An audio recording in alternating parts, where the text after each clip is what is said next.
2G spectrum புகழ் ராஜா தன் சிறைச்சாலை வாசத்தை முடித்திருக்கும் முதலாம் ஆண்டில் உச்சநீதிமன்றம் ராஜாவால் அனுமதி அளிக்கப்பட்டுள்ள 121 அலைக்கற்றை உரிமங்களை ரத்து செய்து இதில் நடைமுறைப்படுத்தப்பட்டுள்ள எல்லா செயல்பாடுகளும் முறைகேடான முறையில் அனுமதிக்கப்பட்டுள்ளன என்று தீர்ப்பளித்துள்ளது.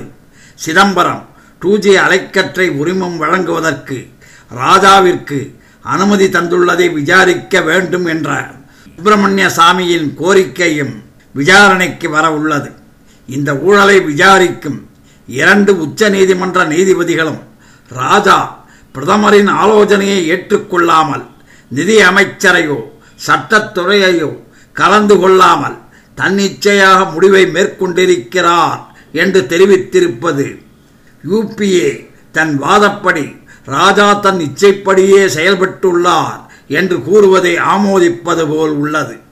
தற்போதுள்ள வாடிக்கையாளர்களுக்கு சிரமம் ஏற்படாத வகையில் 2 மாத கால அவகாசத்தில் புதிய ஏல முறையை அமுல்படுத்தி தொலைத்தொடர்பு ஆணையம் ஆவண செய்ய வேண்டும் என்று நீதிபதிகள் கூறியுள்ளனர்.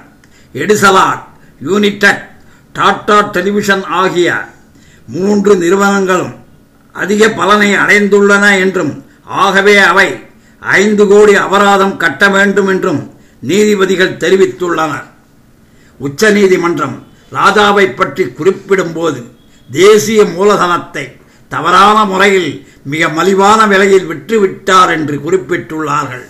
ராஜா தான் எந்த குற்றமும் செய்யவில்லை என்று குறிப்பிட்டதற்கு நீதிமன்றம் ராஜாவின் தலைமையில் தகவல் தொடர்பு துறையின் செயல்பாடுகள் நியாயமற்ற முறையில் பொதுமக்களின் நம்பிக்கைக்கும் நன்மைக்கும் முரணான விதத்தில் நடைபெற்றிருக்கிறது என்று தெரிவித்துள்ளார்கள்.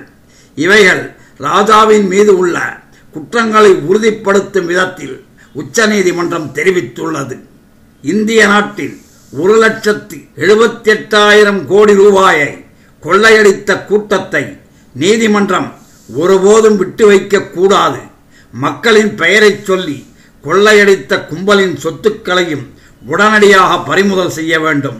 ஒரு ஏழை தொழிலாளி நெற்றி வேர்வை நிலத்தில் விழ உழைத்து தன் குடும்பத்தை வாழ வைக்க திண்டாடுகிறார். அரசியல்வாதிகள் என்ற பெயரில் ஒரு குள்ளநெறி கூட்டம் அரசையும் மக்களையும் ஏமாற்றி கோடீஸ்வரர்களாக வலம் வந்து உத்தமர்கள் என்று சொல்லி ஊரை ஏமாற்றுகிறார்கள் என்பதற்கு தற்போதைய தொலைத்தொடர்பு ஊழலே ஒரு பாடமாக அமைந்துவிடும் போல் உள்ளது. மக்களே, கொள்ளை கூட்டத்தை மறந்தும் மன்னித்து விடாதீர்கள். மக்களே, உண்மையை உணர்ந்து செயல்படுங்கள். நன்றி, வணக்கம்.